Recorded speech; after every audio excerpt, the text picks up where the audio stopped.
كل نفس بما كسبت رهينة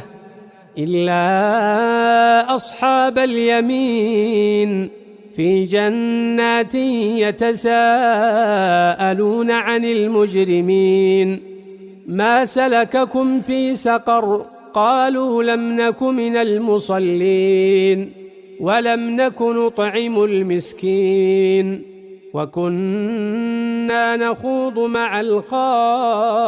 الخائضين وكنا نكذب بيوم الدين حتى